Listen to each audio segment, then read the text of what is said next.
Hi friends, ಹೇಗಿದ್ದೀರಾ ಎಲ್ಲರೂ? ಇವತ್ತು ನಾನು ಬೆಣ್ಣೆಯಿಂದ ತುಪ್ಪ ಯಾವ ರೀತಿ ತೆಗಿಬೇಕೆಂಬುದಾಗಿ ತೋರಿಸ್ತಾ ಇದ್ದೇನೆ. ಇದು 1 ವೀಕ್ಲಿಂದ ನಾನು ಕಲೆಕ್ಟ್ ಮಾಡ್ತಾ ಇರುವಂಥ ಮನೆಯಲ್ಲೇ ಮಾಡಿದಂಥ ಹಾಲು, ಫುಲ್ ಫ್ಯಾಟ್ ಮಿಲ್ಕಿಂದ ತೆಗೆದಂಥ ಇದು ಒಂದು ನಂದು ಕೆನೆ ಆಗಿದೆ. ಇದು 1 ವೀಕ್ಲಿಂದ ಈ ರೀತಿಯಾಗಿ ನಾನು ಕಲೆಕ್ಟ್ ಮಾಡ್ತಾ ಇದ್ದೇನೆ. ಫ್ರಿಜ್ಜಿನಲ್ಲಿ ಇಟ್ಟಿದ್ದೆ. ಇದಕ್ಕೆ ನಾನು ಮೊಸರು ಸಹ ಸೇರಿಸಿ ಇಟ್ಟಿದ್ದೆ. ಈ ರೀತಿಯಾಗಿ ನಾವು ಸೇರ್ಕರಣೆ ಮಾಡೋದಾದರೆ ಅದು ಕೆನೆ ಕೆಟ್ಟು ಹೋಗೋದಿಲ್ಲ. ಒಂದು ವಾರದಿಂದ 1 ವೀಕ್ಲಿಂದ ನಾವು ತೆಗೆದುಕೊಂಡು ಇಟ್ಟಂಥ ಈ ಕೆನೆಯನ್ನು ಯಾವ ರೀತಿಯಾಗಿ ನಾವು ಈಗ ನೆಕ್ಸ್ಟ್ ಪ್ರೊಸೆಸ್ ಏನು, ಯಾವ ರೀತಿ ಮಾಡಿದರೆ ನಮ್ಗೆ ಬೆಣ್ಣೆ ಬರುತ್ತೆ, ತುಪ್ಪ ಮಾಡಬೇಕು ಎಂಬುದಾಗಿ ನಾನು ತೋರಿಸ್ಕೊಡ್ತಾ ಇದ್ದೇನೆ. ಇದನ್ನು ಮನೆಯಲ್ಲಿ ನಾವು ಇದರಿಂದ ಮಾರ್ಕೆಟ್ಲಿಂದ ಶಾಪ್ಲಿಂದ ತರುವುದಾದರೆ ಆ ಬೆಣ್ಣೆ ಅಥವಾ ತುಪ್ಪದಲ್ಲಿ ತುಂಬ ಕೆಮಿಕಲ್ಸ್ ಹಾಕಿರ್ತಾರೆ, ಪ್ರಿಸರ್ವೇಟಿವ್ ಹಾಕಿರ್ತಾರೆ. ಅದು ದೇಹಕ್ಕೆ ಹಾನಿಕರವಾಗಿರೋದ್ರಿಂದ ಅದು ನಮ್ಮ ದೇಹವನ್ನು ಹಾಳು ಮಾಡುವಂಥ. ಈಗ ಅಂಕರ್ ನೋಡಿದ್ರೆ ಅಡಲ್ಟ್ರೇಟೆಡ್ ಬೆಣ್ಣೆ ಮತ್ತು ತುಪ್ಪ ಸಿಗ್ತಾ ಇದೆ. ಅದರಿಂದ ನಮ್ಮ ದೇಹಕ್ಕೆ ಬಹಳ ಪಾಯ್ಸನ್ ಹೋಗ್ತಾ ಇದೆ. ಆದ್ದರಿಂದ ಈ ರೀತಿಯಾಗಿ ನಮ್ಮ ಮನೆಯಲ್ಲೇ ನಾವು ಶುದ್ಧವಾಗಿರುವಂಥ ಬೆಣ್ಣೆ ತುಪ್ಪ ಮಾಡಿಕೊಂಡು ನಾವು ಯಾವ ರೀತಿ ಶೇಖರಣೆ ಮಾಡಿ ಇಟ್ಕೊಳ್ಬೇಕೆಂಬುದಾಗಿ ನಾನು ತೋರಿಸ್ಕೊಡ್ತಾ ಇದ್ದೇನೆ. ಇದೇ ರೀತಿಯಾಗಿ ಇನ್ನೊಂದು ಸಾರಿ ನಾನು ವಿದೌಟ್ ಕರ್ಡ್, ನಾವು ಯಾವುದು ಕರ್ಡ್ ಹಾಕಲಾರದೆ ಅದನ್ನು ಶೇಖರಣೆ ಮಾಡಿ ಇಮಿಡಿಯೇಟಾಗಿ ಯಾವುದು ಇದು ಗ್ರೈಂಡ್ ಮಾಡೋದಾಗಲಿ ಅಥವಾ ಏನು ಮಾಡಲಾರದೆ ಯಾವ ರೀತಿ ಮಾಡಬೇಕೆಂಬುದಾಗಿ ಅದನ್ನು ನಾನು ಮುಂದಿನ ದಿನಗಳಲ್ಲಿ ನಾನು ತೋರಿಸ್ಕೊಡ್ತೀನಿ. ನೋಡಿ, ನಾವು ಹಾಲು ಕಾಸುವಾಗ ಅದನ್ನು ಹೈ ಫ್ಲೇಮ್ನಲ್ಲಿ ಇಟ್ಕೊಂಡು ಮೊದಲು ಹಾಲು ಕಾಸ್ಕೊಂಡು ಮತ್ತು ಒಂದು 2 ನಿಮಿಷ ಅದು ಸಣ್ಣಗೆ ಉರಿಯಲ್ಲಿ ಅದು ಬೇಯಬೇಕು. ಆ ರೀತಿಯಾಗಿ ಮಾಡೋದಾದರೆ ಕೆನೆಗಳು ತುಂಬ ದಪ್ಪಾಗಿ ಬರುತ್ತೆ. ಅದನ್ನು ನಾವು 1 ತಾಸು ಅದ್ರ ಮೇಲೆ ಮುಚ್ಚಳ ಸೈಡಿಗೆ ಅದ್ರ ತೆಗೆದಿಡ್ಬೋದು. ಇಲ್ಲ ಅಂದರೆ ಅದನ್ನು ನಾವು ಸ್ವಲ್ಪ ಪಾರ್ಷಲಾಗಿ ಮುಚ್ಚಿ ಅದನ್ನು ತೆಗೆದಿಡುವುದಾದರೆ ಮತ್ತು ನಂತರ ಅದನ್ನು ಫ್ರಿಜ್ಜಿನಲ್ಲಿಡಬೇಕು. ಫ್ರಿಜ್ಜಿನಲ್ಲಿಟ್ಟು ಒಂದು 2-3 ಗಂಟೆ ನಂತರ ಅದು ಕೆನೆ ದಪ್ಪಾಗಿ ಬರುತ್ತೆ. ಅದನ್ನು ಯಾವ ರೀತಿ ತೆಗಿಬೇಕೆಂಬುದಾಗಿ ನಾನು ತೋರಿಸ್ತೀನಿ. ನೋಡಿ, ನೀವು ಬೆಣ್ಣೆ ತೆಗಿಬೇಕಾದ್ರೆ ಒಂದು ರೀತಿ ತೋರಿಸ್ತಾ ಇದ್ದೇನೆ. ಈ ರೀತಿಯಾಗಿರುವಂಥ ನೀವು ಒಂದು ಕಲ್ತ ತೊಗೊಳ್ಬೋದು.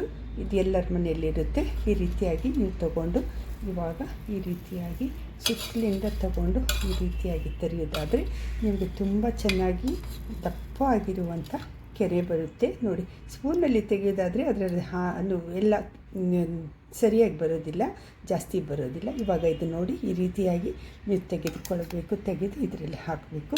ನೋಡಿ ಎಷ್ಟು ಚೆನ್ನಾಗಿ ಈ ರೀತಿಯಾಗಿ ಬೆಣ್ಣೆ ಕೆನೆ ಬರೋದಾದರೆ ಇದನ್ನು ಕೆನೆ ನೀವು ತೆಗೆದುಕೊಂಡು ಬೆಣ್ಣೆ ಮಾಡೋಕ್ಕೆ ನೀವು ಉಪಯೋಗಿಸ್ಕೊಳ್ಬೋದು.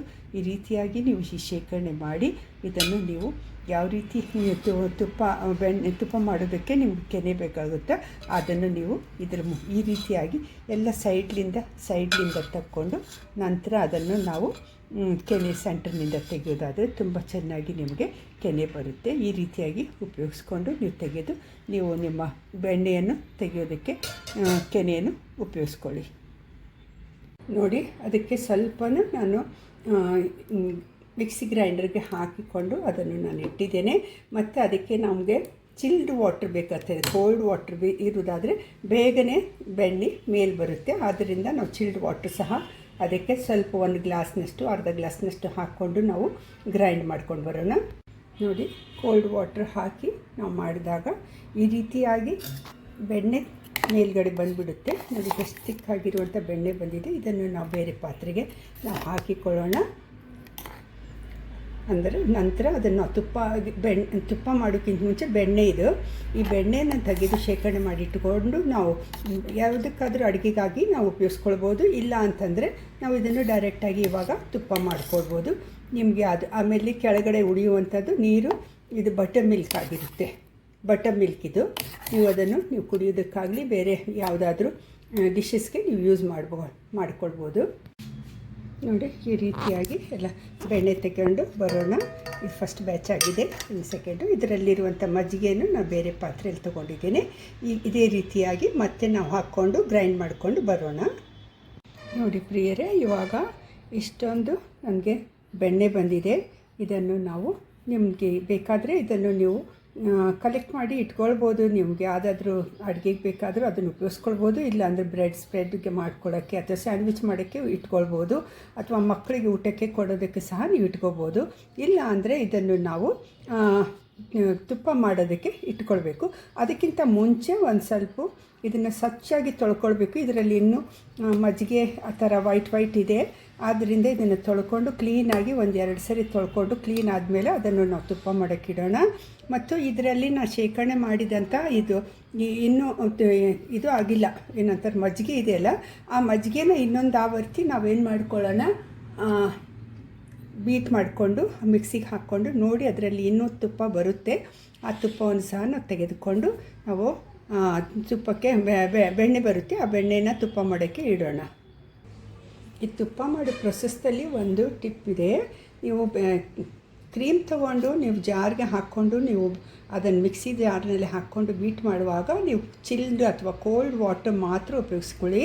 ಮತ್ತು ನೀವು ಅದನ್ನು ಪಲ್ಸ್ ರೇಟ್ನಲ್ಲಿ ಮಾತ್ರ ಇಟ್ಕೊಂಡು ಅಥವಾ 1 ನಂಬರ್ನಲ್ಲಿಟ್ಟು ಸ್ವಲ್ಪ ಆಗಿ ಅದನ್ನು ನೀವು ಮಿಕ್ಸಿ ಮಾಡಿರಿ. ಇಲ್ಲಾಂದರೆ ಅದು ಬಿಸಿ ಆಗಿಬಿಡುತ್ತೆ. ಜಾರ್ ಬಿಸಿ ಆದಮೇಲೆ ತುಪ್ಪ ಬರೋದು ಕಷ್ಟ ಆಗುತ್ತೆ. ಆದ್ದರಿಂದ ನೀವೇನು ಮಾಡಬೇಕು, ಅದನ್ನು ಪಲ್ಸ್ ಮೋಡ್ನಲ್ಲಿ ಇಟ್ಕೊಂಡು ಅಥವಾ 1 ನಂಬರ್ನಲ್ಲಿ ಇಟ್ಕೊಂಡು 1-2 ನಿಮಿಷದಲ್ಲಿ ಇದು ಆಗುತ್ತೆ. ಆದ್ದರಿಂದ ನೀವು ಇದನ್ನು ಮಾಡಿಕೊಂಡು ನೀವು ನೋಡಿ ತುಂಬ ಚೆನ್ನಾಗಿ ಫ್ರೆಶ್ ಆಗಿರುವಂಥ ಬಟರ್ ಸಿಕ್ಕುತ್ತೆ ಮತ್ತು ನಮ್ಗೆ ಬಟರ್ ಮಿಲ್ಕ್ ಸಿಕ್ಕುತ್ತೆ. ಮತ್ತು ಅದೇ ರೀತಿಯಾಗಿ ಮನೆಯದು ಹೋಮ್ ಮೇಡು ಫ್ರೆಶ್ ಆಗಿರುವಂಥ ಯಾವುದೇ ಅಡಲ್ಟ್ರೇಷನ್ ಇಲ್ಲದಂಥ ತುಪ್ಪ ಸಹ ನಮ್ಗೆ ಘೀ ಸಹ ಸಿಕ್ಕುತ್ತೆ. ಅದನ್ನು ನಾವು ಕ್ಲಾರಿಫೈಡ್ ಬಟರ್ ಎಂಬುದಾಗಿ ನಾವು ಕರಿತೀವಿ. ಅದನ್ನು ಸಹ ನಾವು ಮಾಡಿಕೊಂಡು ನಾವು ನೋಡೋಣ ಯಾವ ರೀತಿ ನೆಕ್ಸ್ಟು ಸ್ಟೆಪ್ ಏನೆಂಬುದಾಗಿ ನೋಡ್ಕೊಳ್ಳೋಣ. ನೋಡಿ, ಇವಾಗ ಇದಕ್ಕೆ ನಾನು ಚಿಲ್ಡ್ ವಾಟರ್ ಹಾಕಿ ಕ್ಲೀನ್ ಮಾಡ್ತಾಯಿದ್ದೀನಿ. ಇದ್ರ ಮೇಲಿಂದ ಎಲ್ಲ ಹಾಲಿನ ಕೆನೆ ಅಥವಾ ಬೇರೆದು ಏನೇ ಇದ್ದರೂ ಸಹ ವೈಟ್ ಬಟರ್ ಮಿಲ್ಕ್ ಇರೋದಾದರೂ ಅದನ್ನು ತೆಗೆದು ನಾವು ಕ್ಲೀನಾಗಿ ವಾಟರ್ನಲ್ಲಿ ಕ್ಲೀನ್ ಮಾಡಿಕೊಂಡು ನಂತರ ಇದನ್ನು ತುಪ್ಪ ಮಾಡೋಕ್ಕಿಡೋಣ. ಅಂದರೆ ಭಾಳ ದಿನ ಇರುತ್ತೆ, ವಾಸನೆ ಬರೋದಿಲ್ಲ. ಇಲ್ಲಾಂದರೆ ಇದು ವಾಸನೆ ಬರುತ್ತೆ ಅದು.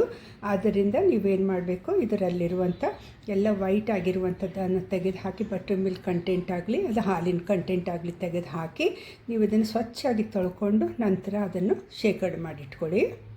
ನೋಡಿ, ಬೆಣ್ಣೆ ಇಷ್ಟೊಂದು ಬಂದಿದೆ. ಅದರಲ್ಲಿ ನಾನು ಸ್ವಲ್ಪ ತೆಗೆದು ನನ್ನ ಮೊಮ್ಮಕ್ಕಳಿಗೆ ಮತ್ತು ನನ್ನ ಮಕ್ಕಳಿಗೆ ಅವರು ಟಿಫಿನ್ ತಿನ್ನಬೇಕಾದ್ರೆ ಬೇಕಾಗುವಂಥ ಸ್ಯಾಂಡ್ವಿಚ್ ಮಾಡ್ಕೊಳ್ಬೇಕಾದ್ರೆ ಅದಕ್ಕೆ ಹಚ್ಕೊಂಡು ತಿನ್ನೋದಕ್ಕಾಗಿ ನಾನು ಈ ಬೆಣ್ಣೆಯನ್ನು ಸ್ವಲ್ಪ ತೆಗೆದಿಟ್ಟಿದ್ದೇನೆ. ಆದರೆ ಇವಾಗ ತುಪ್ಪ ಮಾಡುವಂಥ ಪ್ರೊಸೆಸ್ಸನ್ನು ತೋರಿಸ್ತಾ ಇದ್ದೇನೆ. ಈಗ ಇಲ್ಲಿ ನಾನು ಸ್ಟೋವ್ ಮೇಲೆ ಗ್ಯಾಸ್ ಮೇಲೆ ನಾನು ಎಲ್ಲ ಬೆಣ್ಣೆಯನ್ನು ದಪ್ಪ ತಳ ಇರುವಂಥ ಪಾತ್ರೆಯಲ್ಲಿ ಹಾಕ್ಕೊಂಡು ಇದನ್ನು ನಾನು ಇಟ್ಟಿದ್ದೇನೆ.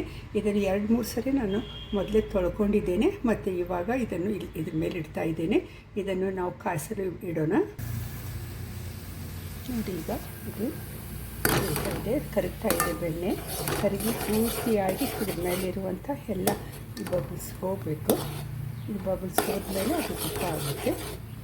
ಅದಕ್ಕೆ ಅದು ಲಾಸ್ಟಿಗೆ ನಾವು ಹಾಕ್ಕೊಳ್ಳೋದಕ್ಕಾಗಿ ಲವಂಗ 4 ಮತ್ತು 3 ನಾನು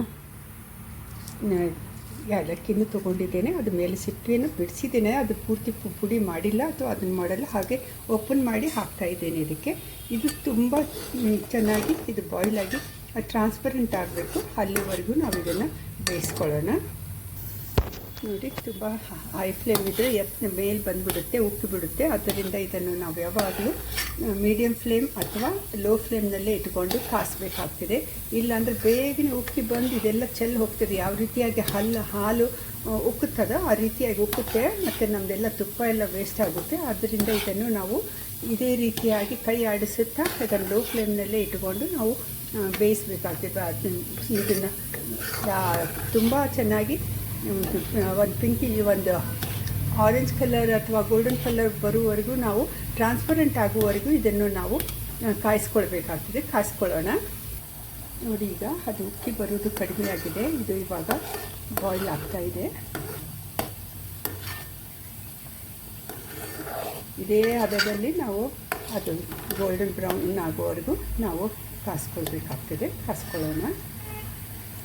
ನೋಡಿ, ಇದೆಲ್ಲ ಹೋಯಿತು. ಈಗೆಲ್ಲ ಚೇಂಜ್ ಆಗ್ತಾಯಿದೆ. ಅದೆಲ್ಲ ಕಡಲಾಗ್ತಾಯಿದ್ದು ಒಂದು ಸಪ್ರೇಟಾಗಿ ಇದು ಬರ್ತಾಯಿದೆ. ಇವಾಗ ಇದನ್ನು ನಾವು ಬ್ರೌನ್ ಆಗುತ್ತೆ. ನೋಡಿ, ತುಪ್ಪ ಬರ್ತಾಯಿದೆ, ಎಷ್ಟೊಂದು ತುಪ್ಪ ಬರ್ತಾಯಿದೆ. ಇದೆಲ್ಲ ವೈಟ್ ಇರೋದು ಅದನ್ನು ನಾವು ತೆಗಿಬೋದು. ಇವಾಗ ಅದ ನಂತರ ತೆಗೆದು ಹಾಕ್ಬೋದು, ಇಲ್ಲಾಂದರೆ ಹಾಗೆ ಬಿಡ್ಬೋದು. ಆದರೆ ಇದು ನೋಡಿ, ಆಗಲೇ ಕಲರ್ ಬರ್ತಾಯಿದೆ. ತುಪ್ಪ ನೋಡಿ, ಇದು ಎಷ್ಟೊಂದು ಬಂದಿದೆ ತುಪ್ಪ. ಇದು ಮೇಲೆ ನೀರಿನಲ್ಲಿ ಕಾಣ್ತಾ ಇದೆಯಲ್ಲ ಎಣ್ಣೆ ಹಾಗೆ ಅದೆಲ್ಲ ತುಪ್ಪ. ಅದನ್ನು ಸ್ವಲ್ಪ ಗೋಲ್ಡನ್ ಬ್ರೌನ್ ಆಗುವವರೆಗೆ ಇಟ್ಟು ಅದರಲ್ಲಿ ನಾವು ಉಪ್ಪನ್ನು, ಏಲಕ್ಕಿ, ನಿಮ್ಮ ಹತ್ರ ತಿನ್ನು ಎಲೆ ಇದ್ದರೆ ಅದನ್ನು ಹಾಕ್ಬೋದು. ಇಲ್ಲ ಅಂತಂದರೆ ನುಗ್ಗಿಕಾಯಿ ಎಲೆ ಇದ್ರೂ ಹಾಕ್ಕೋಬೋದು. ಇಲ್ಲ ಅಂದರೆ ನಾವೀಗ ನನ್ನ ಹತ್ರ ಅದೆರಡೂ ಇಲ್ಲ, ಅದಕ್ಕೆ ಏಲಕ್ಕಿ, ಲವಂಗ, ಒಂದು ಸ್ವಲ್ಪ ಉಪ್ಪು ಹಾಕಿ ಮತ್ತು ನೀರು ಹಾಕಿ ಅದನ್ನು ಸಿಂಪಡಿಸಿ ಇದೆಲ್ಲ ನಾವು ಅದು ಕೆಳಗಡೆ ಹೋಗಬೇಕು, ಒಂದು ಸೆಟ್ಲ್ ಆಗಬೇಕು ಅಂಥೇಳಿ ನಾವು ಅದಕ್ಕೆ ನೀರು ಹಾಕ್ಕೋಬೇಕು. ಈಗ ಆಗ್ತಾಯಿದೆ, ಅದಕ್ಕೆ ನಾನೀಗ ಏಲಕ್ಕಿ, ಲವಂಗ ಹಾಕ್ತಾಯಿದ್ದೇನೆ. ಅದಕ್ಕೆ ಚೆನ್ನಾಗಿ ಬಂದಿದೆ, ತುಪ್ಪ ಜಾಸ್ತಿ ಇದೆ. ಇದೆಲ್ಲ ಈಗ ಬಾಯ್ಲ್ ಆಗೋದು ಕಡಿಮೆ ಆಯಿತು, ಇದೆಲ್ಲ ನೀರು ಇದು ಆಗಿ ಹೋಯಿತು. ಇವಾಗ ನಾವು ಇದು ಸೆಟಲ್ ಮಾಡೋದಕ್ಕಾಗಿ 1 ನಿಮಿಷ ಬಿಟ್ಟು ಇದಕ್ಕೆ ನೀರು ಸಿಂಪಡಿಸಿ ನಾವು ಅದಕ್ಕೆ ಉಪ್ಪನ್ನು ಸಹ ನಾವು ಹಾಕ್ಕೊಂಡು ನೀರು ಸಿಂಪಡಿಸಿ ನಾವು ಅದು ಸೆಟ್ಲ್ ಆಗೋದಕ್ಕೆ ಬಿಡೋಣ. ಅದಕ್ಕೆ ಹಾಕ್ಕೊಳ್ತಾ ಇದ್ದೀನಿ ಸ್ವಲ್ಪ, 1 ಪಿಂಚು, ಅದು ಟೇಸ್ಟ್ ಕೊಡುತ್ತೆ. ನೀವು ಬೇಕಾದರೆ 1 ಪಿಂಚು ನೀವು ಅರಿಶಿನೂ ಹಾಕ್ಕೋಬೋದು. ನಾನಿಲ್ಲ ಅರಿಶಿನ ಹಾಕ್ಕೊಂಡಿಲ್ಲ. ತಳಸದ ಹತ್ತಿಲ್ಲ, ತಳಸದ ಇಲ್ಲ, ಏನು ಹತ್ತಿಲ್ಲ, ಏನು ಹಾಳಾಗಿಲ್ಲ. ಇಲ್ಲಾಂದರೆ ಕೆಳಗೆ ತಳ ಎಲ್ಲ ಹಿಡಿದು ತುಂಬ ಕಪ್ಪಾಗಿ ಹೊತ್ತು ಹೋಗುತ್ತೆ. ಅದ್ರಿಗೆ ಏನು ಆಗಲಿಲ್ಲ ನೋಡಿ. ಯಾವ ರೀತಿ ಪಾತ್ರೆ ಇದೆ ಅದೇ ರೀತಿ ಪಾತ್ರೆ ಇದೆ. ಇವಾಗ ಆಯಿತು ನೋಡಿ, ಕಲರ್ ತುಂಬ ಚೆನ್ನಾಗಿ ಬಂದಿದೆ, ಬ್ರೌನಿಶು ಗೋಲ್ಡನ್ ಕಲರ್ ಬರ್ತಾಯಿದೆ. ಅದನ್ನೇ ನಾವು ಇವಾಗ ಸ್ಟೋವ್ ಗ್ಯಾಸ್ ಆಫ್ ಮಾಡಿಕೊಂಡು ನೀರು ಹಾಕಿ ಮುಚ್ಕೊಳ್ಳೋಣ. 2 ನೀರು ಹಾಕಿ ಅದನ್ನು ಕವರ್ ಮಾಡೋಣ.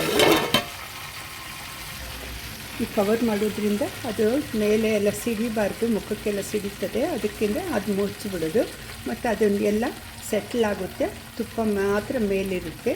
ಆದ್ದರಿಂದ ಆ ತುಪ್ಪ ಇದೆಲ್ಲ ಸೆಟ್ಲ್ ಆದಮೇಲೆ ತೆಗೆದು ನೋಡೋಣ. ನೋಡಿ ಎಷ್ಟೊಂದು ತುಪ್ಪ ಬಂದಿದೆ, ಅದು ಕ್ಲಿಯರ್ ಕಾಣ್ತಾ ಇದೆ. ತಳಸದ ಹತ್ತಿಲ್ಲ, ಎಲ್ಲ ಕ್ಲೀನ್ ಇದೆ. ಇದು ಇವಾಗ ಕೂಲ್ ಆದಮೇಲೆ ಅದನ್ನು ಒಂದು ಡಬ್ಬೆಗೆ ಹಾಕಿ ನಾನು ತೋರಿಸ್ಕೊಡ್ತೀನಿ ಎಷ್ಟು ಬಂದಿದೆ ಎಂಬುದಾಗಿ. ಕೂಲ್ ಆಗಬೇಕು, ಕೂಲ್ ಆದಮೇಲೆ ಹಾಕೋಣ.